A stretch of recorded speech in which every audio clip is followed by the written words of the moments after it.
Bonjour les amis, bienvenue dans ce nouveau format. Eh bien, sur cette chaîne, nous avons 3 types de communication. Nous avons à la fois des vidéos santé bien-être et des messages de lumière. Les messages de lumière portent un regard spirituel sur les événements passés, présents, futurs. Et puis, les vidéos santé bien-être ont pour objectif de vous apporter des outils avec mon expérience de naturopathe, de thérapeute, de plus de 30 ans d'accompagnement de l'humain dans les différents domaines. Et maintenant, eh bien, nous avons un nouveau format et c'est celui-ci où j'invite des personnes qui sont pour moi des experts dans leur domaine ou qui ont accompli des choses, j'aurais envie de dire, extraordinaires, on va dire peu communes. Donc, aujourd'hui, nous avons la chance, nous avons le privilège d'avoir parmi nous Christian Flech. Donc, je suppose que beaucoup d'entre vous connaissent déjà Christian Flech puisque c'est le grand nom du décodage biologique en France et même au-delà de la France. Et c'est un écrivain, il a écrit plus de 27 livres. C'est aussi un conférencier, c'est un enseignant, un formateur. C'est vraiment un grand nom dans le domaine de l'accompagnement sur le chemin de la guérison, du mieux-être, d'une meilleure connaissance de soi. Et donc, je ne vais pas entrer dans la définition du domaine du décodage biologique, puisque Christian est un expert, l'expert, j'aurais envie de dire. Il va vous expliquer par lui-même ce qu'est ce décodage biologique. J'ai été pour ma part une de ses élèves et j'ai fait la totalité de la formation en décodage biologique qui dure 3 ans, donc on a différents niveaux et je me suis passionnée et j'ai exploré les différents espaces de cette formation. J'ai à la fois eu beaucoup de plaisir à suivre cette formation et à la fois au moins autant à la mettre en pratique, à la voir vivre et à voir à quel point cela peut apporter un immense changement dans la vie de l'humain. Donc, eh bien, Christian a été l'élève du docteur Hammer, qui est à la base des codes biologiques des maladies. Et Christian a aussi été très proche de quelqu'un qui a apporté énormément dans le sens de la thérapie, c'est Marc Fréchet. Et malheureusement, en particulier en langue française, on trouve pratiquement rien sur Marc Fréchet. Donc, nous, ici, on ne va pas parler de Marc Fréchet, même si c'est un géant. Il est à la base des cycles biologiques et puis du fameux projet Sens. Peut-être, si Christian le souhaite, on refera une vidéo spéciale sur ces cycles biologiques et aussi le fameux projet Sens de Marc Fréchet, parce que c'est tout simplement remarquable. Et Christian a aussi rencontré dans son parcours Erickson, le grand nom de l'hypnose qu'on a appelée ericksonienne. Voilà, donc à ne pas confondre avec l'hypnose traditionnelle, le mesmérisme et ses descendants de l'école de Charcot. Voilà, donc mes amis, je suis très heureuse, je suis très honorée de laisser la parole à notre super invité, Christian Flech, ce grand écrivain, conférencier, ce chercheur. Voilà, écoute, j'ai pas assez de mots, Christian. Je te laisse te présenter par toi-même. Vas-y. Alors, je ne sais pas si je dois me présenter, tu viens de le faire déjà. Je suis là plutôt pour présenter le nouveau regard sur la santé. Beaucoup de gens s'intéressent à ça, soit de manière personnelle, parce qu'on a mal aux dents, parce qu'on tousse, parce qu'on a des douleurs, ou bien pour ses patients, parce qu'on a souvent de la frustration en tant que médecin ou infirmière, ostéopathe. Moi, j'ai commencé toute cette aventure en tant qu'infirmier. de bloc opératoire. Donc les gens dormaient, mais je m'intéressais vraiment à la biologie, à cette magie, à ce mystère, des viscères, à cette perfection. C'était là aussi un privilège d'ouvrir ces ventres, de regarder une espèce de petite fenêtre sur la perfection. Et puis après, j'ai fait infirmier à domicile, et là, c'était tout l'opposé, c'était que du relationnel. Voilà, l'idée de l'infirmier à domicile, c'est qu'il va chez l'autre. Et j'ai gardé cette métaphore toute ma vie professionnelle en tant que thérapeute, et formateur et chercheur. Il s'agit d'aller chez l'autre, d'aller voir l'intime, ça c'est dans le bloc opératoire, et d'aller voir également l'intimité du domicile, puisque là, quand on est chez quelqu'un, bien sur les murs, ça parle de la vie, de l'histoire de cette personne, hein. On exprime nos valeurs ainsi. Alors que quand le patient vient à l'hôpital, quand il vient dans le bureau du médecin, il se déplace chez l'autre. Il faut qu'il s'adapte au créneau, aux disponibilités du médecin. Alors que la thérapie, c'est vraiment avoir cette curiosité, ce mouvement de dire, tiens, qui est cette personne malade? C'est quoi sa vie? Donc, après avoir eu beaucoup de frustration en tant qu'infirmier, en termes de soins, de guérison, de compréhension, eh bien, j'ai eu, comme tu l'as nommé, la chance de rencontrer 3 personnes de talent, et Hammer qui a ouvert avec cette notion de code biologique, mais qui me frustrait en termes thérapeutiques, et c'est parmi les reproches qu'on a pu lui faire. Et par contre, avec Milton Erickson, que je n'ai pas rencontré directement, même si j'ai rencontré son fils, je suis allé aux États-Unis, etc. Eh bien, sa pensée m'accompagne à chaque consultation. On ne connaît pas assez Milton Erickson, qui pourtant a généré non seulement l'hypnose, comme tu viens de le dire, Florence, mais également la PNL, les prescriptions de tâches, les actes psychomagiques s'en inspirent en partie de Jodorowsky, mais beaucoup d'autres formes de thérapie brève, eh bien, ont pour source ce grand génie qui est Milton Erickson, puisque il faut savoir que, à contrario de Freud, qui rencontrait les patients des années sans qu'il y ait de transformation, de guérison, eh bien, ce psychiatre américain, Milton Erickson, rencontrait ces patients parfois une fois, 2 fois, rarement plus, et il y avait transformation, guérison pour tout le reste de leur vie, de problèmes physiques, mais psychologiques, émotionnels. Donc, c'est quelqu'un qu'il est vraiment important de fréquenter en tant que thérapeute et pour soi-même. Voilà, et puis la chance, comme tu l'as dit, d'avoir connu Marc, qui était vraiment un ami, qui venait régulièrement à la maison et qui m'a transmis sa vision très originale, mais on en parlera à une autre occasion, tu as bien raison. Et la conclusion de tout ça, eh bien, c'est la maladie n'est pas votre ennemi. La maladie n'est pas votre ennemi.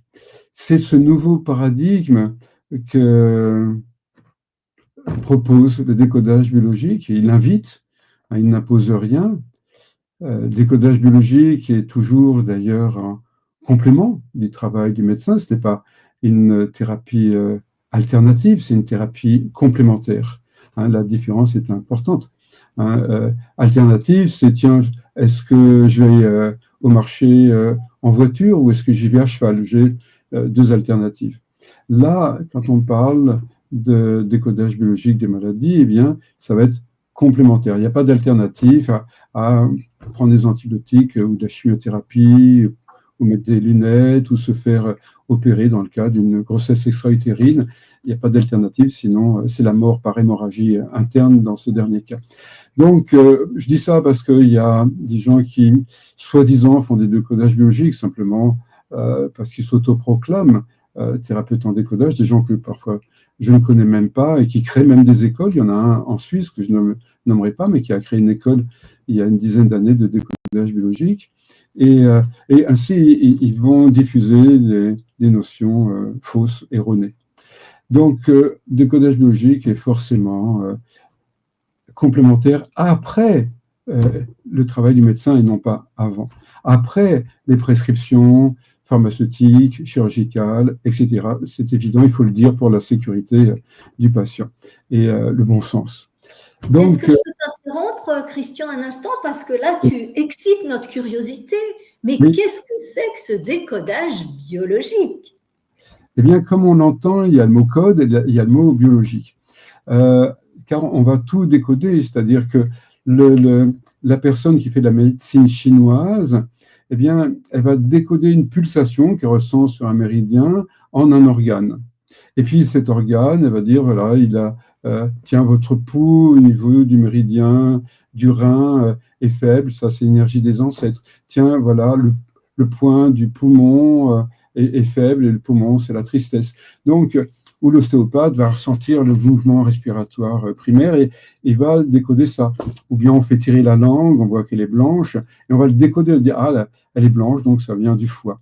Donc, on va en permanence faire des parallèles entre une chose et l'autre. Tiens, le coucher de soleil est rouge, donc il y aura du vent demain. Donc, on voit une chose, on en déduit une autre. Et alors, pour les maladies physiques, il en est de même. Quelqu'un a un problème au genou, certains vont parler du je et du nous, comme Jacques Salomé, et d'autres vont parler du symbole biblique de tel personnage. Et puis, le décodage biologique, bien lui, s'appuie sur la biologie pour ces fameux codes. Donc, en résumé, toutes les approches, même l'allopathie, il y a une maladie, on dit, tiens, c'est génétique, tiens, c'est la pollution, tiens, c'est l'allergie, tiens, c'est l'alimentation, c'est-à-dire on va faire des liens de cause-effet à partir d'un symptôme ou d'une prise de sang. Et là, nous, on s'appuie sur la biologie. Et c'est ça qui, pour moi, en tant qu'infirmier, m'a tout de suite séduit avec le docteur Hammer, dont on a parlé brièvement. Mais c'est surtout l'efficacité, la puissance de cela. C'est ce qui nous intéresse tous. C'est pas de la philosophie, hein, mais c'est de la pratique. On a mal ici, eh bien, on veut être soulagé. Donc, les codes sont biologiques. Et c'est ça qu'il est important de comprendre pour se connaître soi-même, pour la prévention, pour le complément avec la médecine et surtout, nous, en tant que thérapeutes, eh bien, il y a une rapidité phénoménale. Là, j'ai vu une personne hier, ça a duré 45 minutes. Et même au bout de 30 minutes, eh bien, la personne, elle était émotionnellement transformée grâce au code biologique. Donc, je vais donner des exemples. Un homme, il y a 30 ans, vient me voir pour un problème de cystite. Et donc, il s'agit de vessie inflammatoire. Un des codes biologiques, parce qu'il y en a plusieurs, c'est de marquer les limites du territoire, comme le chien, la lionne, la hyène, etc., marquent les limites du territoire. Certains hommes aussi vont pisser autour de leur jardin le matin. Eh bien, je marque ce bornage olfactif. C'est une information, c'est un langage qui veut dire à l'intérieur, c'est chez moi. Eh bien, c'est une proposition, c'est une observation animale, mais c'est aussi une proposition qui est que bien, nos organes ont un sens éthologique et biologique. Eh bien, cet homme, lorsque je raconte cette histoire, cet homme qui a une cystite, depuis lui, ça faisait 25 ans, eh bien, immédiatement, en 3 minutes, il retrouve l'événement qui a eu lieu il y a 25 ans, qui est qu'il emménage dans un immeuble et le voisin du dessus fait du bruit toutes les nuits pendant une demi-heure et il a l'impression que ce voisin, eh bien, il dépasse les bornes. C'est comme si, avec ce bruit, il était dans sa chambre à coucher. Donc, il va sortir le programme biologique de la vessie, comme cette autre patiente qui, elle, a donné les clés de sa villa à sa mère pendant les vacances, et puis elle est revenue de vacances, et puis elle est avec son mari en train de manger, et sa mère, d'un seul coup, est au milieu du salon. Et une autre fois, elle est sous sa douche. Une autre fois, elle est dans la chambre à coucher. Et elle n'arrive pas à faire entendre raison à sa mère de frapper, de sonner.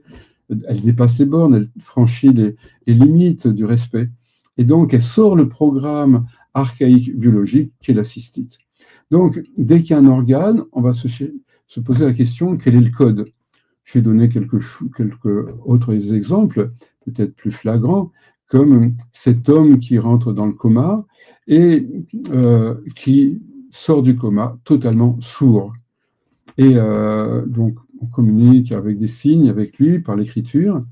Et en fait, cet homme est marié, cet homme a une maîtresse, cet homme a une mère. 3 femmes qui l'aiment de façon différente. Et quand il est dans le coma, eh bien, ces 3 femmes se retrouvent au pied de son lit et s'insultent. Et c'est à Marseille, on peut imaginer la puissance vocale de ces femmes. Et le fait d'entendre, puisque les oreilles ne peuvent pas se fermer pendant le coma, on le sait, eh bien, le fait d'entendre ces femmes qui sont malheureuses à cause de lui est insupportable, me dira-t-il à travers ces phrases-là. Donc, les oreilles se ferment pour ne pas souffrir. Donc, le corps prend en charge ce que je ne sais pas faire par moi-même, me boucher les oreilles, quitter la pièce, bien sûr que non, je suis dans le coma, ou me pardonner, ou ne pas prendre la responsabilité de cela. En tous les cas, d'autres façons de gérer ce conflit et ce stress. Hein. L'enfant est insulté devant la classe par le professeur, il ne peut pas sortir de la classe, il ne peut pas se boucher les oreilles. Donc, ce que je ne peux pas faire de manière consciente et volontaire, eh bien, mon corps le fait de manière inconsciente, au-delà de ma volonté, à travers le système nerveux inconscient, c'est-à-dire neurovégétatif, et ça s'appelle la maladie. Donc, la maladie est une solution d'adaptation à une situation émotionnelle. Hein, situation émotionnelle. Donc, le code biologique, comme l'eczéma, on va se poser la question à quoi sert la peau, l'épiderme. Ça sert à toucher, à être touché. Donc, l'eczéma apparaît avec un conflit donc, de séparation de ce contact, parce que maman reprend le travail, je suis un nourrisson, et je vais être séparé de ce toucher avec elle, et j'en souffre. Maintenant, maman reprend le travail, eh bien, je peux le vivre autrement. Et c'est ça qui est fondamental de rechercher pour guérir, accompagné par les soins médicaux. Hein. J'insiste que la guérison est un phénomène naturel eh bien, qui va être permis par tous ces acteurs de la santé, puisque quand je me brûle, c'est mon corps qui se guérit et ce n'est pas le médecin qui me guérit. Si je fais une fracture, eh bien, c'est mon corps qui recalcifie et ce n'est pas le plâtre qui me recalcifie et qui me guérit. Donc les phénomènes de guérison sont complètement intérieurs, personnels, chez l'animal comme chez l'homme. Ils sont observés naturellement en médecine. Donc, ce que tu nous dis, Christian, si j'ai bien compris, c'est que chaque maladie a un code biologique et finalement une réponse de l'inconscient à une stimulation émotionnelle donnée. Et je n'ai pas mentionné que tu es l'auteur de ce fameux livre qui est une Bible pour nous, pour les thérapeutes, l'encyclopédie du décodage biologique. Je ne sais pas si tu l'as là. Moi, je ne l'ai pas tout simplement parce que j'ai l'ancienne édition, tu vois. Voilà. Donc, eh bien, on mettra sous la vidéo où les gens peuvent se la procurer. On mettra aussi ton école et ainsi de suite. Bien, alors, ton grand apport, je dirais, entre les codes biologiques et le décodage biologique, et je crois d'ailleurs que ce nom t'appartient, entre guillemets, c'est un nom déposé, il me semble. Hein. Et voilà, nous, de plein droit, eh bien, les gens qui sommes diplômés de ton école, qui avons fait les 3 ans, eh bien, nous pouvons à juste titre l'utiliser. Mais en fait, Christian, ton apport à toi, ton génie, je connais Christian personnellement, et vraiment, c'est quelqu'un d'extrêmement créatif, 333 protocoles. Il est très connu en Amérique du Sud. Moi, je vis en Espagne, et en Espagne, le décodage biologique est également très connu. Donc, Christian, toi, ton génie, entre guillemets, c'est que tu es passé des codes biologiques à carrément la thérapie. C'est-à-dire qu'à partir du moment où j'ai compris que moi, j'ai aussi eu une histoire de cystite avec une patiente, c'était la belle-mère, elle arrivait. Et donc, à chaque fois qu'elle arrivait, elle déposait son sac dans la chambre du couple, sur le lit. Et cette femme en pouvait plus de l'attitude de la belle-mère. Quand on a retrouvé le déclenchant, ce qu'on appelle le biochoc, en fait, c'était... le déclenchant, c'était cette histoire de la belle-mère qui pose son sac. Mais tu vois, entre ce moment-là où on découvre le moment qui déclenche et puis le moment où on va à la source que... dans le métier qui est appelé le biochoc, Et jusqu'à la guérison, il y a tout un cheminement là, tu vois. En fait, il suffit pas de savoir les codes et de lire un livre.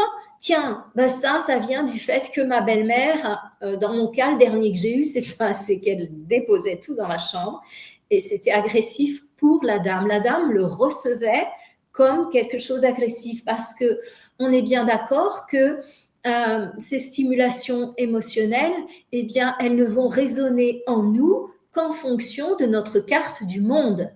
Et ce que vous explique Christian ici aussi, c'est que c'est pas parce que la belle-mère dépose son sac sur le lit que tout le monde ou que le voisin est intrusif, que tout le monde va déclencher une cystite. Bien évidemment, ça ne peut résonner en nous que dans la mesure où ça vient réactiver quelque chose de plus profond qui est inscrit dans notre carte du monde global, en particulier émotionnel. Donc, Christian, explique-nous comment toi, tu as réussi à faire cette chose magique que nous, les thérapeutes, nous vivons au quotidien, qui permet de passer de ce code biologique à un accompagnement, va-t-on dire, vers la libération et le retour à la santé. Raconte-nous ton parcours magique. La métaphore, c'est vraiment la métaphore de l'éventail. Un éventail qui est replié, c'est juste une barre de bois, et on va commencer à l'écarter, et donc chaque bord de l'éventail, dans la métaphore que je suis en train de mettre en place pour vous proposer, c'est que d'un côté, il y a l'événement extérieur, de l'autre côté, voilà, il y a la maladie qui apparaît, et puis, en réalité, eh bien, dans la thérapie, on va ouvrir l'éventail, on va se rendre compte qu'il y a tout un monde intérieur inconscient. Et c'est pour ça que la formation est sérieuse et fait 3 ans, parce qu'il va s'agir de la structure des croyances, il va s'agir de la gomme et l'encrier, il va s'agir des conflits verrouillants, du transgénérationnel, du projet sens. C'est-à-dire tout ce qui se passe dans ces séquences intermédiaires entre l'événement émotionnel et puis l'apparition du symptôme. Donc, et c'est ça qui m'a fasciné d'abord dans ma formation de PNL. Hein. Tu viens de parler de carte du monde. Donc, je suis maître praticien en PNL et j'ai fait également une formation pour être formateur en PNL. Donc, la PNL m'a vraiment ouvert la conscience à la structure de l'expérience, la structure du changement. Et c'est quelque chose très proche du décodage biologique. La PNL est absolument fabuleux et fascinant. Donc, on va prendre l'exemple voilà, de cette femme. Et puis, j'ai donné, sa mère, elle vient à la maison sans frapper. Et voilà, que la fille se sent envahie, empiétée, non respectée dans son territoire par sa mère qui a les clés. Et la fille lui dit, mais maman, je voudrais que tu sonnes, que tu frappes, que tu m'avertisses. Et la mère lui dit, bah non, à quoi ça sert puisque j'ai les clés? Mais tu pourrais m'informer. Donc, tant que la fille va dire tu, rien ne va se passer. Si elle parlait de ses émotions en disant je me sens mal, eh bien là, il y aurait une vraie rencontre, un vrai dialogue, une vraie communication. Tant que je parle de l'autre, eh bien là, ça va être stérile, l'autre va se justifier. Donc ça, c'est les maladresses qui vont faire qu'on reste dans le conflit. Pourquoi? Parce que ce que je suis en train de vous dire, c'est que si je parle de l'autre et que le problème c'est l'autre, je suis victime.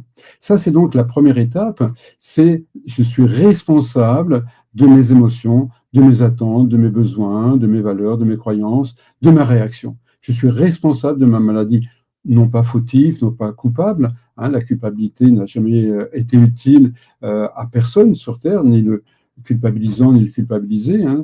Donc, c'est un phénomène social, culturel, la culpabilité. Donc là, je deviens non pas coupable, mais responsable de ma vie. Donc, je vais avoir une capacité d'agir sur mon destin et de changer mon destin. Donc, cette femme a une cystite, on retrouve l'événement, sa mère, sa belle-mère, peu importe, ou le voisin, quelqu'un pénètre à l'intérieur d'elle, donc il y a un ressenti, ok, là c'est une partie de notre éventail, mais avant le ressenti, hein. Avant l'émotion, eh bien, il y a l'inhibition. C'est-à-dire que cette émotion qui est là, elle reste en moi parce que je ne veux pas faire de mal à maman, je n'ose pas parler de qui je suis, parler de ses émotions, c'est être vulnérable. Donc, on va voir qu'il y a un ensemble de croyances familiales, culturelles, qui bloquent notre expression de notre émotion et de nos besoins. Donc, on commence à rentrer dans cet univers intérieur, l'émotion, et l'émotion primaire. Là aussi, il y a une espèce de cartographie de l'inconscient que j'ai pu élaborer durant ces 34 dernières années.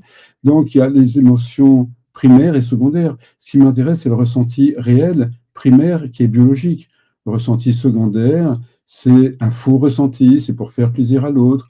Je dis que je suis triste alors que je ressens de la peur, etc. Donc, il y a cette cartographie intérieure à laquelle on n'accède plus et qu'on n'exprime plus.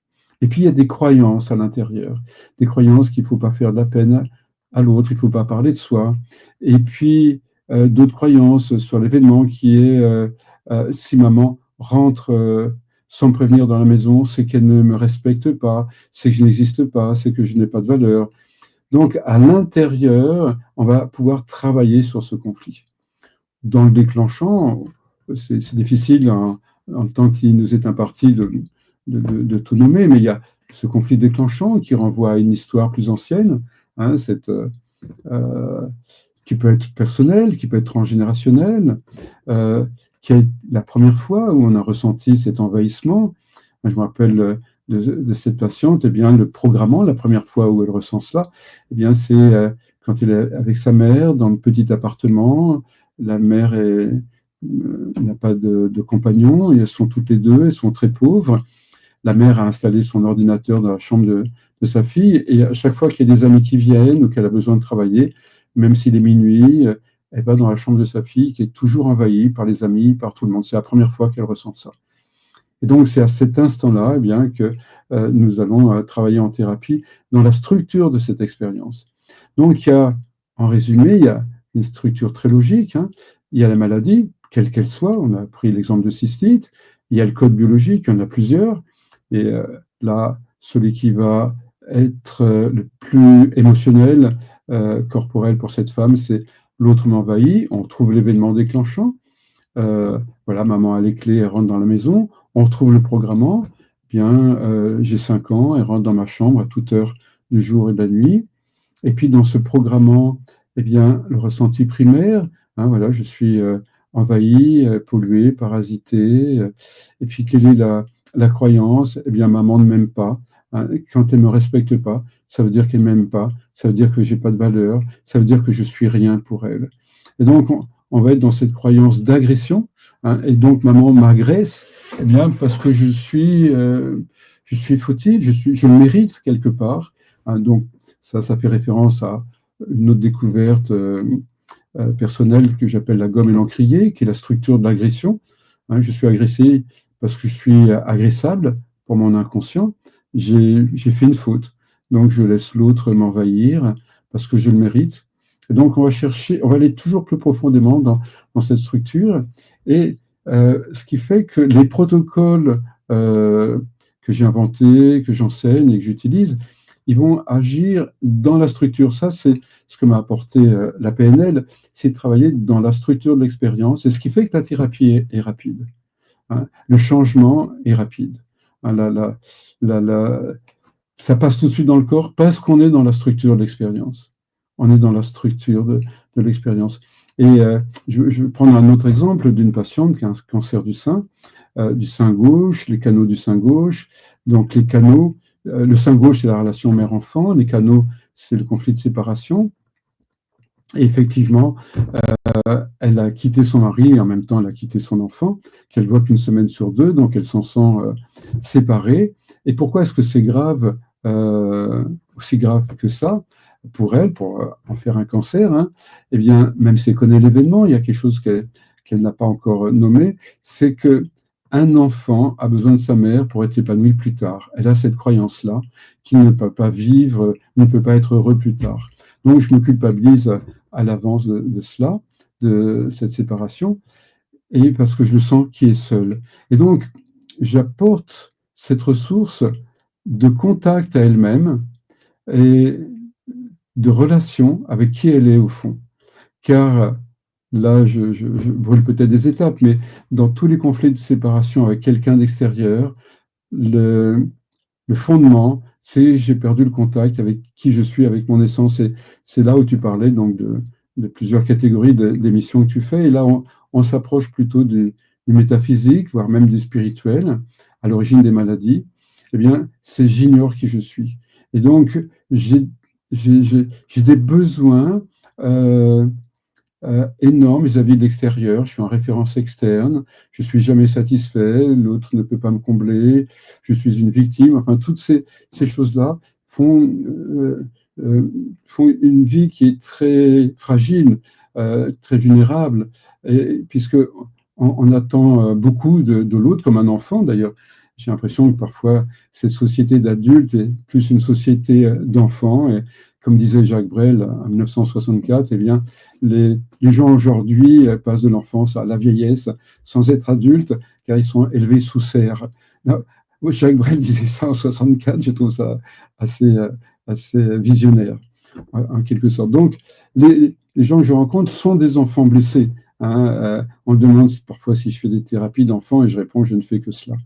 Donc, c'est l'enfant qui est tellement blessé qu'il n'arrive pas à grandir, à être adulte, à avoir une maturité responsable, puisqu'il s'agit de ça, responsable de ses émotions, de son bien-être, de ses croyances, de son destin.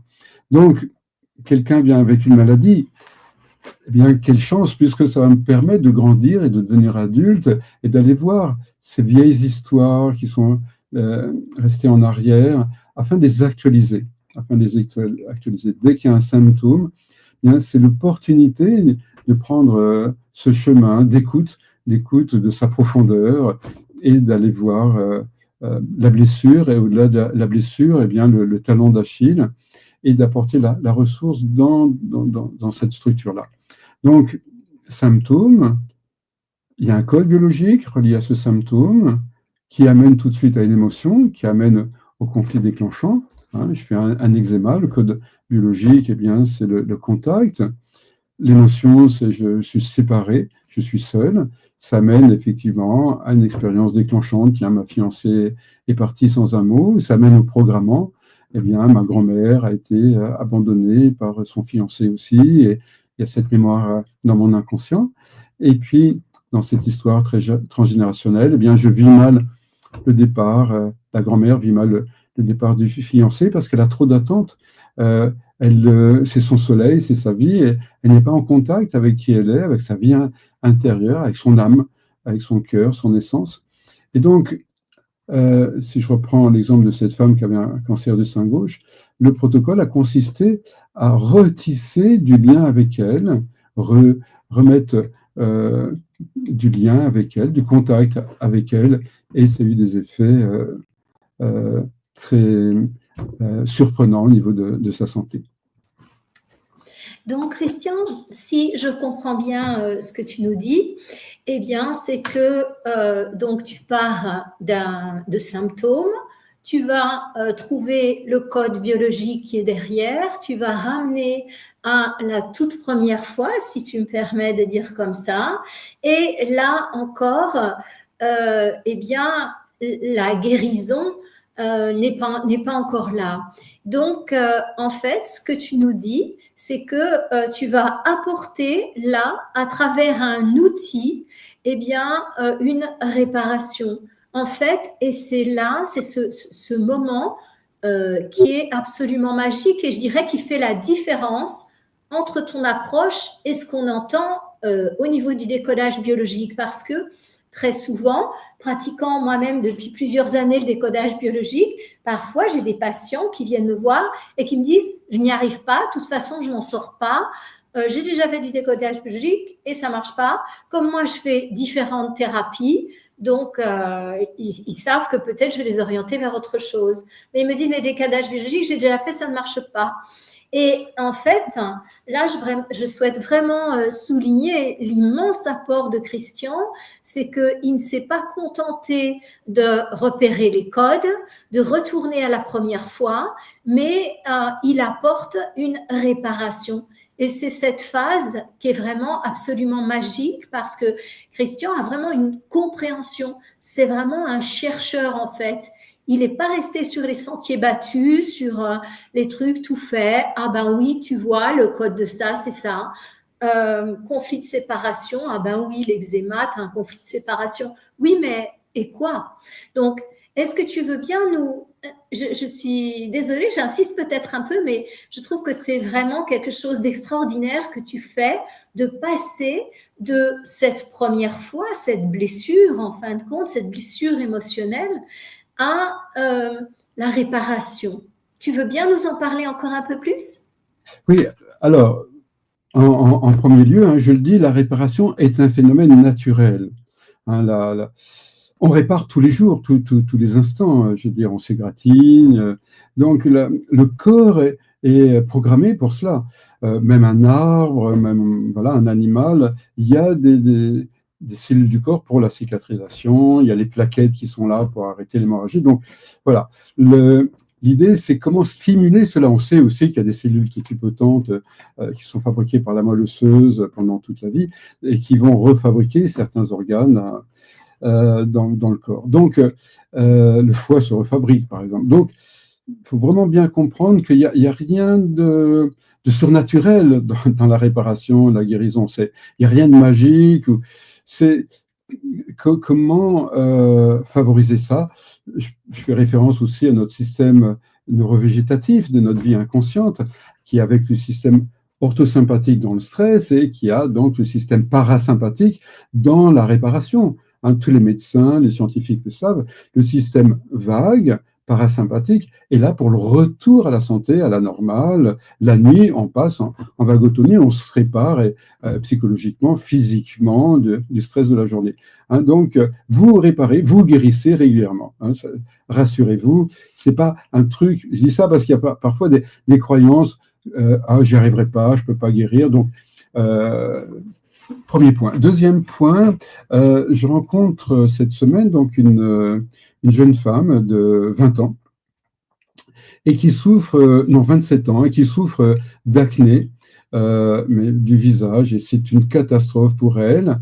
Alors, elle a vu plusieurs thérapeutes, soi-disant en décodage biologique, et qui ont eu des qualités et des limites à la fois. Et je lui dis, voilà, qu'est-ce que tu as appris sur toi, voilà, pour gagner du temps. Elle me dit effectivement, je me sens depuis l'âge de 14 ans, les garçons, ils me critiquaient, t'es moche, donc je me suis senti dévalorisé sur mon visage, sur mon identité, comme beaucoup d'adolescents. Et puis, dévalorisé, l'hypoderme, souillé, sali, donc le derme, qui sont les deux conflits de l'acné. Et donc voilà, tous ces boutons qui apparaissent et qui l'agressent eux-mêmes. Donc, elle fait le conflit déclenchant à 14 ans. Elle fait le conflit auto-déclenchant après, c'est-à-dire que c'est son propre reflet dans le miroir, quand on la prend en photo, de se voir ce visage plein d'acné, la dévalorise. C'est plus les garçons qui la dévalorisent, c'est elle toute seule, ce qu'on appelle le conflit auto-déclenchant. Hein, c'est ma maladie qui provoque et entretient l'émotion. Hein, je me dévalorise quand je regarde mon image, je me sens sali par ces boutons d'acné, et donc ça va sur le même rail, et elle est en boucle comme ça depuis presque une dizaine d'années, plus d'une dizaine d'années. Ok, donc elle a travaillé avec le thérapeute en décodage sur la croyance préliminaire, puisque avant toute maladie, il y a une émotion, avant toute émotion, il y a une croyance. Ok, et donc ce que j'appelle le pré-conflit. Cette croyance, c'est que il faut que je sois jolie, sinon, eh bien, je vais être rejetée. Si je ne suis pas jolie, on va me rejeter. Okay, et là, elle a beaucoup d'émotions quand elle me dit ça. Vraiment, si je ne suis pas jolie, je n'existe pas. Si je ne suis pas jolie, j'existe pas. Je suis rien, c'est le néant. Et alors, à ce moment-là, donc, la PNL nous apprend à faire des lignes de temps, puisque j'ai mixé les deux. Certains protocoles sont assez proches de certains protocoles de PNL d'ailleurs, ou d'hypnose. Donc, je fais une ligne de temps et on se retrouve dans la vie intra-utérine. Elle a quelques mois. Et puis, la maman a des gros conflits avec son mari. Et la maman, elle veut vraiment protéger cet enfant. Et cette maman, elle dit, voilà, j'ai besoin de toi, mon enfant, et toi, tu as besoin de moi pour te protéger du monde extérieur, des méchants, etc. Parce que là, ça va être très difficile pour toi. Donc, là, c'est la croyance de la maman qui est enceinte. Et elle, cet enfant, donc, elle vit vraiment en fusion avec cela. Et il faut qu'elle soit parfaite, qu'elle soit impeccable pour ne pas décevoir sa mère. Donc, c'est le programme qui se met en place à ce moment-là, sur son identité, sur son image. Il faut que je sois impeccable. Donc là, on est dans le programmant de cette croyance. Si je ne suis pas jolie, je n'existe pas. Et ensuite, on va dans le vécu de cette maman qui souffre de ce couple, qui a besoin de protéger cet enfant. Et on va continuer à voyager dans le transgénérationnel de cette maman, à trouver une femme qui est battue, rejetée par son mari. Donc, d'émotion en croyance, de croyance en émotion, on se trouve à un événement transgénérationnel d'une femme qui est agressée, qui a peur du monde extérieur, qui a peur de son mari.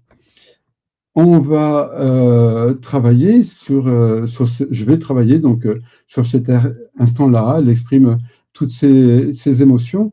Et comment est guéri cet ancêtre? Eh bien, en cassant la généralisation. Quelle est la souffrance de la plupart des êtres humains? C'est qu'à partir d'une expérience terrible, qu'on appelle le biochoc, d'un drame, d'une tragédie, on va généraliser. Donc cet ancêtre, elle est frappée, battue par son mari, et donc à ce moment-là, sa croyance, c'est que tous les hommes sont méchants, il faudra se protéger de tous les hommes.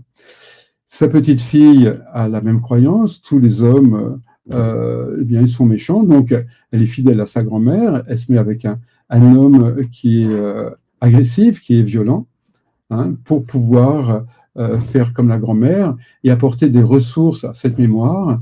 Il faut que je me mette dans le même problème pour trouver le médicament.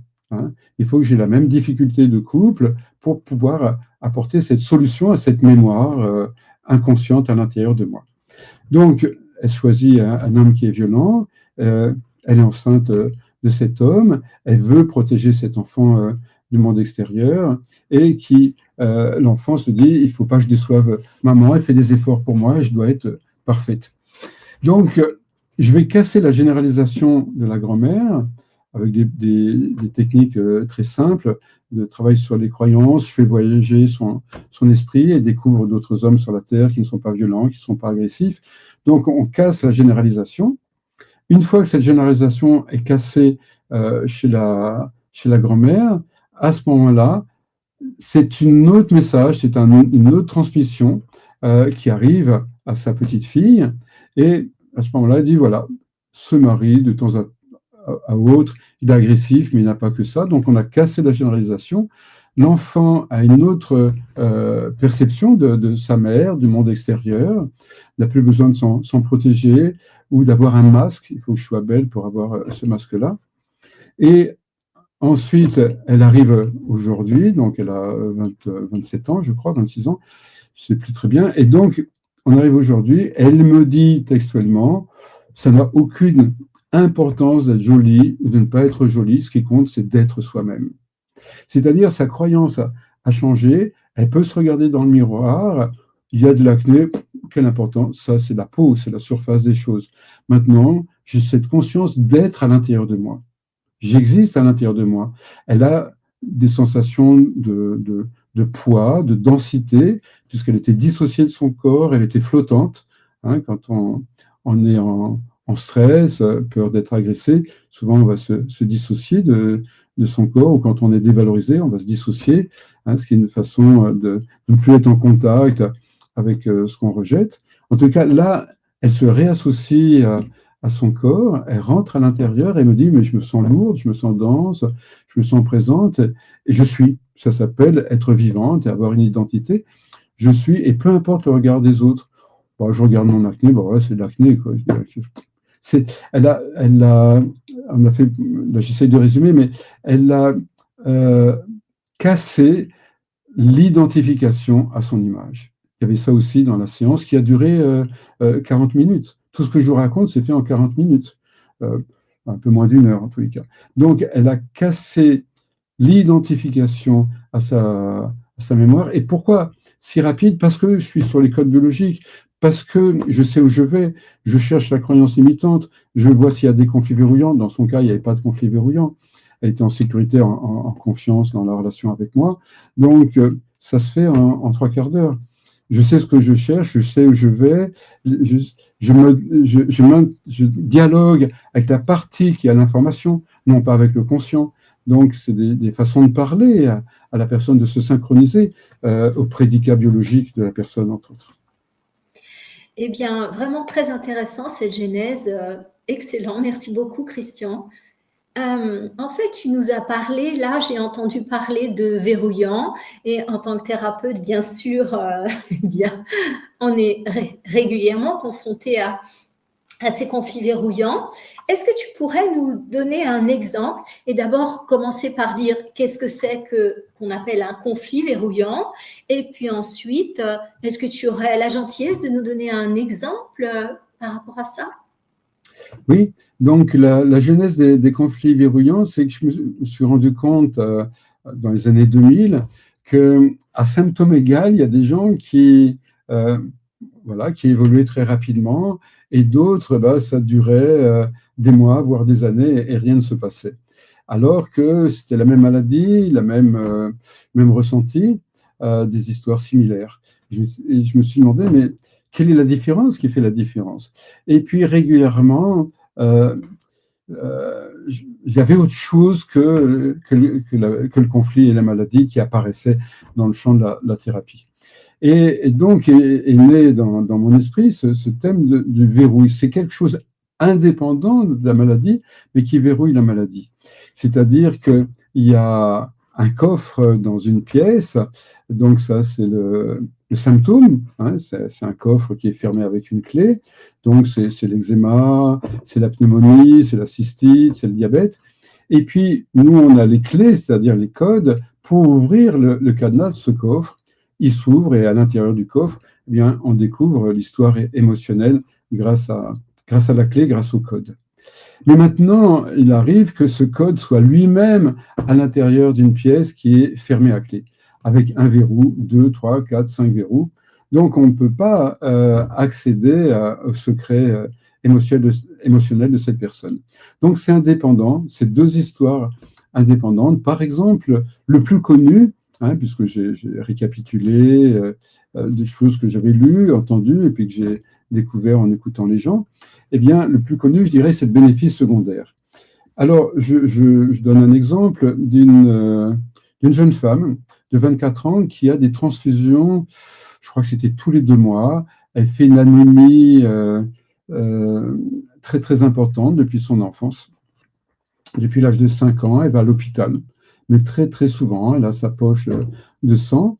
Et puis, on lui parle de moi, elle vient, et puis j'explore son histoire, et en une séance, donc il s'agit de dévalorisation, elle a un déficit de globules rouges très, très, très important, une anémie gravissime, et bien sûr, c'était évident, vital de faire continuer ces transfusions. Et donc, cette dévalorisation dans les liens du sang, c'est-à-dire les liens familiaux, dans le langage populaire, on a déjà fait la passerelle entre les liens du sang et les liens familiaux, eh bien, elle a vécu dans la rue, sa mère était clocharde. Et pourquoi sa mère était clocharde, dans cette misère, dans cette pauvreté, de demander de la nourriture, quelques pièces tous les jours pour survivre, à dormir dehors? Eh bien, parce que sa mère a fui un couple, sa mère voulait être religieuse, et les parents lui ont dit non, tu ne seras pas religieuse, tu vas épouser cet homme qui va nous donner beaucoup d'argent pour toi. Sauf que bien que la mère de la patiente malade, eh bien, qui va ensuite être clocharde, eh bien, cette mère a 14 ans et mariée de force à un homme de 50 ans. Donc, elle est violée régulièrement, même si c'est dans le mariage, hein, il y a des viols comme ça fréquents, hein, même dans le couple. Donc, elle qui voulait être dans la pureté de l'ordre religieux, elle voulait donner sa vie, sa virginité au Christ, elle se trouve violée, donc elle fuit avec l'enfant, fruit de ce viol. Elle se retrouve dans la rue et pendant des années, elle est là. Et pour elle, pour la mère, c'est mieux ça que d'être mariée. Et pour l'enfant, eh bien, elle a en charge émotionnellement la dévalorisation, la souillure de la mère par cette histoire conjugale, le fait d'être dans la rue, le regard des autres, donc les grands-parents aussi qui vendent leurs filles. Donc il y a toute cette ambiance de dévalorisation familiale. Je ne peux pas vivre, hein, le globule rouge, c'est ce qui permet de vivre. Je ne peux pas vivre dans cette famille qui me vend, je ne peux pas vivre dans ce couple, je ne peux pas vivre ma vie religieuse. Vivre est coupable, vivre est difficile, autant mourir.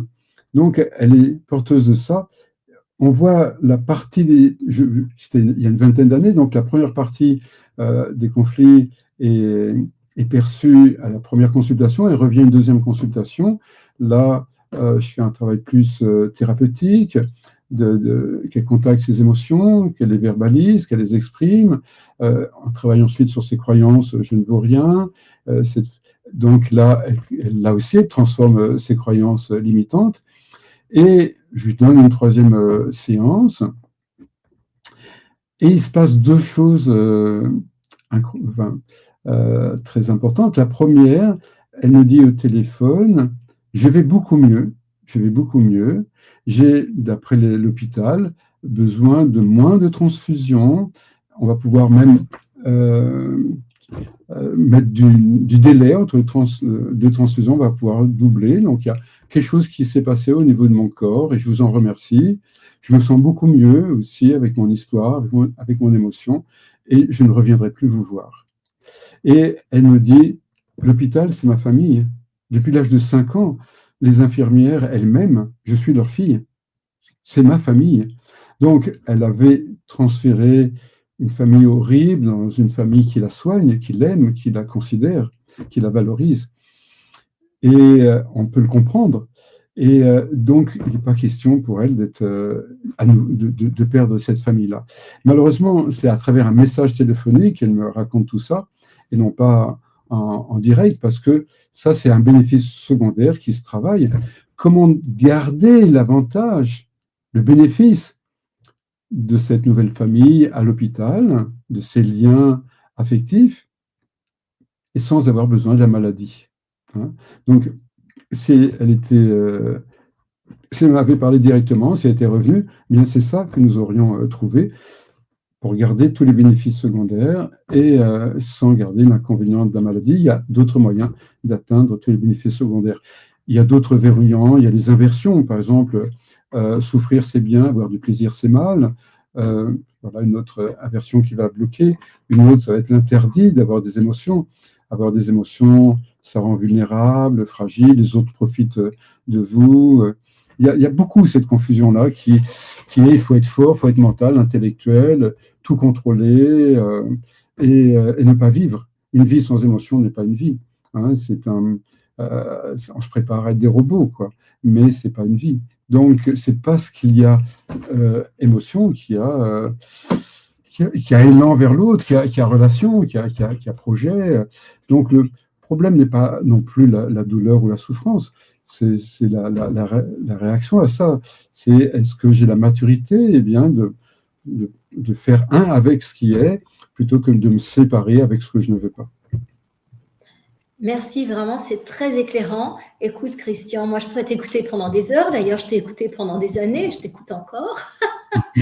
Donc, je suis sûre que mes abonnés ont autant de plaisir que j'en ai à t'écouter. Ils nous le diront dans les commentaires. Hein. Tu vois, pour nous, il y a quelque chose qui est assez simple à résoudre grâce à cette vision du décodage biologique et qui est assez pesant pour les patients.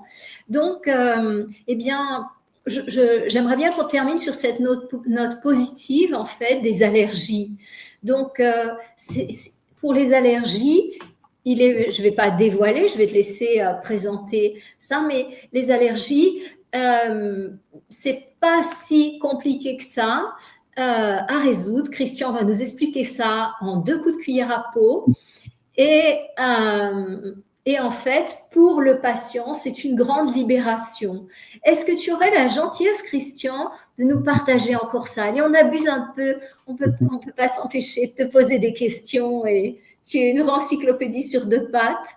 Donc, tu dis si... écoute, le sujet de l'allergie me passionne tellement que du coup, j'ai écrit un livre spécifique sur les allergies qui est sorti il y a quelques mois. J'en ai fait 2, alors je n'ai pas là sous la main, mais il y en a un sur il y a quelques mois, je ne l'ai pas. Un sur le surpoids et un autre sur les allergies, mais je n'ai pas là sous le coude, j'ai dans la pièce à côté. Mais c'est ce même format au souffle d'or, donc décodage biologique des allergies. C'est un sujet c'est tellement génial qu'il faut que tu nous en parles, Christian. Je ne peux pas te laisser partir sans. Oui, c'est un sujet, passionnant, universel, très important pour se connaître soi-même. Le thème de l'allergie. Le thème de l'allergie est très, très, très curieux, même si vous n'êtes pas allergique. Pourquoi? Parce que c'est ce que je vais appeler la notion de passager clandestin. Et qui est facile à comprendre, qui est plus ou moins connu par tout le monde. Ça veut dire quoi, le passager clandestin? Ça veut dire qu'une chose est habitée par autre chose. Alors, qu'est-ce que je vais vous montrer? Alors, je vous montre un petit objet personnel, c'est un flacon à parfum. Pour vous pouvez dire, tiens, c'est joli, ou pas d'ailleurs, mais il n'y a rien de particulier pour vous. OK? Eh bien, ce petit flacon à parfum, j'ai acheté quand j'avais 16 ans, ma première sortie à Paris, tout seul, et au marché aux puces, et j'avais rempli de fleurs de Népal, un parfum délicieux. Et si je regarde, bien, j'ai une espèce de plaisir encore présent, joyeux. Okay. Donc, cet objet n'est pas cet objet pour moi. Il est porteur d'un passager clandestin, d'une histoire qui maintenant est consciente, je vous l'ai exprimé, qui est cette liberté, ce voyage avec un copain à Paris, et cette Madeleine de Proust, en quelque sorte. Et donc, les objets qui sont chez nous sont porteurs de passagers clandestins. Parfois, nous en avons conscience de l'histoire, là, je vous l'ai raconté. Parfois, on a oublié l'histoire, simplement on se dit, ah, je suis content de voir ça. On a oublié le marché aux puces, mais on se dit, ah, je sais pas, il y a une sensation agréable à l'intérieur. Et puis, parfois, c'est un objet eh bien, qui vous a fait du mal. Vous avez fait un cadeau à quelqu'un, la personne n'a pas voulu ce cadeau, votre fiancé, par exemple, vous lui avez fait un cadeau, et puis elle vous l'a renvoyé par la poste, et vous avez ce cadeau, cet objet encore à la maison. Puis à chaque fois, vous voyez cet objet, il y a votre cœur qui se serre. Vous avez oublié la fiancée, l'histoire, 20 ans après, vous l'avez gardé, vous ne savez pas très bien pourquoi, mais quand vous le voyez, furtivement, il y a une espèce de crispation, de tension à l'intérieur. Vous regardez un album photo, vous déroulez les pages de votre téléphone, d'un livre, et puis il y a une photo qui va vous bouleverser. Vous ne comprenez pas pourquoi. Parce qu'elle est porteuse d'un passager clandestin, c'est-à-dire d'une histoire émotionnelle. Donc, ça va être un stimuli visuel, ça peut être un stimuli olfactif, on pense aux Madeleines de Proust, ça peut être complètement auditif, la voix de quelqu'un, une chanson. D'où ça vient? Eh bien, il y a un vécu émotionnel, c'est-à-dire je suis sur un banc en public avec ma fiancée au moment des pollens, et puis elle, je l'aime, nous avons eu nos premières relations sexuelles, et puis voilà qu'elle m'annonce qu'elle s'en va, ses parents déménagent, ou qu'elle ne m'aime plus, en tous les cas, qu'on se sépare définitivement. Donc là, c'est le choc, c'est le drame. Et au même moment, il y a du pollen, c'est-à-dire le sperme des arbres, pollen de cyprès. Elle qui est cyprès sera demain si loin. Ce que je vous raconte, c'est une histoire vraie, hein, qui est arrivée à une de mes patientes qui était allergique à ce pollen de cyprès. Donc, il y a cette émotion. Je suis séparé des yeux. Elle, c'est une femme, elle est séparée des yeux de son fiancé. Je suis séparé des yeux, je ne le verrai plus.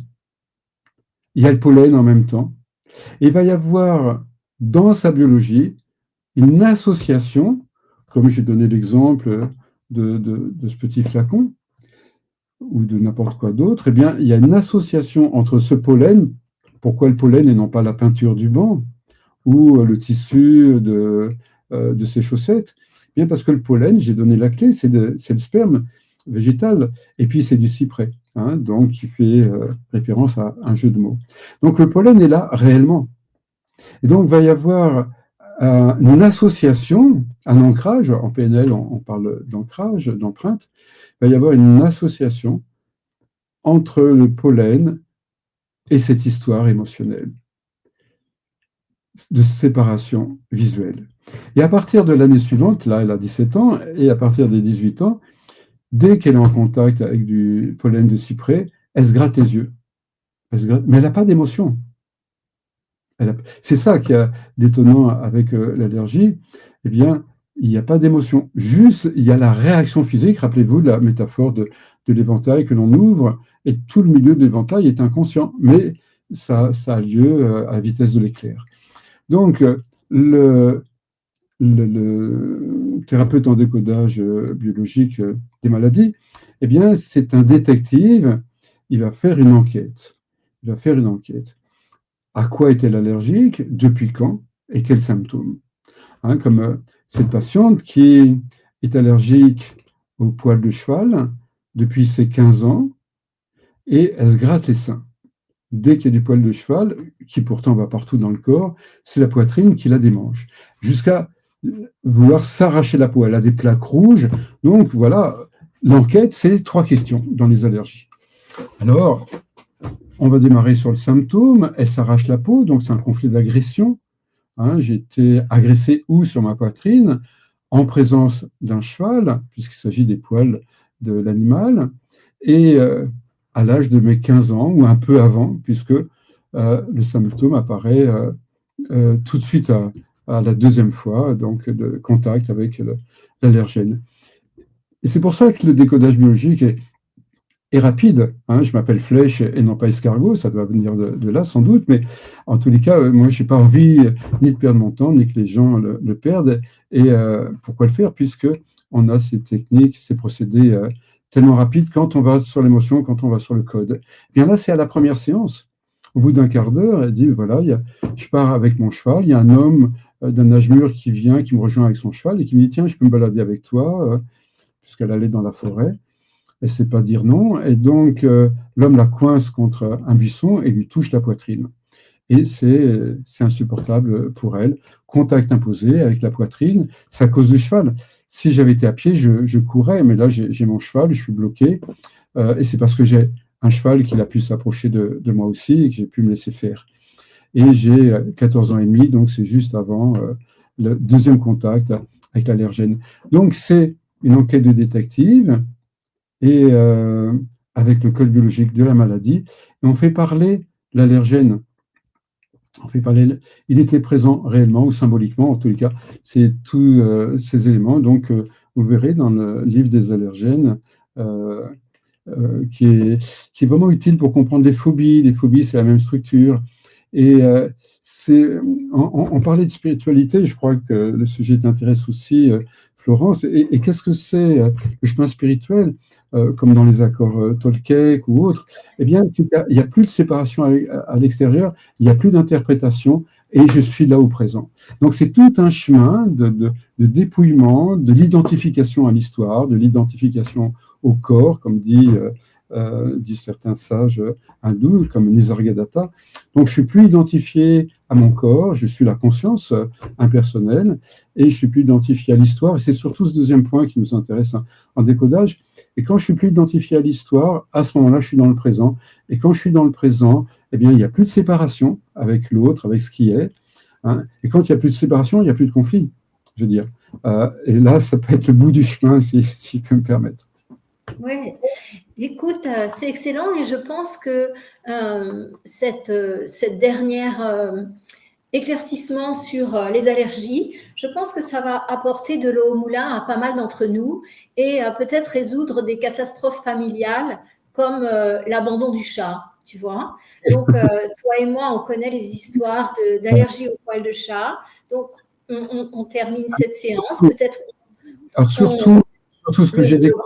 grand drame du chat, bon ben, Ce que j'ai découvert, parce que ces dernières années, parce que il y a 2-3 ans, j'ai eu envie de reprendre certains thèmes que j'enseignais déjà depuis 30 ans en décodage biologique, dont les allergies, le surpoids, le cancer, névrose, et, dépression et addiction. Donc, j'ai repris ces thèmes. J'ai repris mes livres de médecine, etc., en me disant, OK, c'est quoi exactement l'allergie? Et pour aller un peu plus loin, et ce que j'explique dans le livre, l'allergie, le pré-conflit, c'est une carence éducative. C'est-à-dire, on ne m'a pas appris la vie à discerner ce qui est bien ou mal, donc je me méfie de tout. Et donc, plutôt qu'avoir une solution extérieure, allergie au chat, on éloigne le chat, allergie au cheval, on l'éloigne, c'est une allergie, voilà, parce qu'on ne m'a pas appris. Donc là, on apprend par le négatif. Tu vois, il y a un problème, enfin, avec tel pays, on tue tout le monde. Est-ce que c'est la solution? Enfin, je veux dire, non, c'est reprendre contact avec le chat et se dire, tiens, je vais dans le problème et c'est dans le problème qu'il y a la solution. Si les présidents de la République le savaient, on serait plus heureux. C'est dans le problème que je trouverais la solution et non pas dans l'opposé du problème. Ça aussi, c'est une attitude beaucoup plus adulte, responsable aussi. Comme si l'enfant est nul à l'école, qu'est-ce que tu fais? Ah ben, on n'est plus à l'école. Non, personne ne fait ça. Personne ne fait ça. L'enfant est nul à l'école, on va voir le psychologue, le pédagogue, bien sûr. Hein, donc, il y a un problème, eh bien, on va dans le problème. On va dans le problème. Donc là, dans l'allergie, dans la maladie, on va à l'intérieur et c'est dans l'ombre qu'on trouvera la lumière. Si vous la cherchez ailleurs, eh bien, vous perdez votre temps. Excellent. Je crois que c'est une excellente conclusion. Est-ce que tu as envie d'ajouter quelque chose après ces mots de sagesse? Ouais, bah, seule chose que j'ai à rajouter, c'est de renvoyer chacune et chacun à cette écoute de soi, cette présence à soi. Eh bien, écoute, j'ai eu beaucoup de plaisir à t'écouter, à t'inviter, très honorée par ta présence. Je dis pour nos auditeurs que je vais mettre en dessous de cette vidéo tous les réseaux, l'école de décodage biologique, le lien avec où commander les livres. Peut-être que vous l'avez sur votre site ou pas. En tout cas, vous pourrez retrouver toutes les informations de Christian qui va me transmettre. Moi, je ne vais rien inventer. Et on les retrouvera sous cette vidéo. Et si vous avez apprécié Christian, eh bien, et surtout si Christian est dispo, moi, j'aurais beaucoup de plaisir à t'accueillir une prochaine fois parce que tu es une encyclopédie sur 2 pattes. Et aussi par rapport à, pour honorer un petit peu Marc Fréchet et son travail, peut-être qu'on pourra dédier une séance aussi biologique au projet Sens qui sont tellement, tellement importants. Oui, c'est ma lecture. c'est très, très éclairant. Et donc, à partir du 9 septembre, tous les mois, le 9 du mois, je fais des soirées où je fais des démonstrations de consultation en décodage biologique. Je réponds à des questions pour les nouveaux, pour les anciens. Donc, je crois que c'est de 18h à 21h, le 9 de chaque mois, à partir de septembre. Et à partir de 2026, je reprends du présentiel, des week-ends de présentiel, de thérapie de groupe, ateliers thérapeutiques. Parce que j'ai fait ça il y a un mois, j'ai eu beaucoup de plaisir à retrouver le présentiel. Et à partir de septembre, il y a des formations en ligne avec les professeurs que j'ai formés et que tu connais. Eh bien, tu nous mettras tout ça et je mettrai le lien sur tes rencontres, surtout. Je pense qu'il y a beaucoup de personnes qui vont avoir envie de te suivre maintenant. Merci. Merci à tous. Merci à toi, Christian, et au plaisir. Au revoir. Au revoir.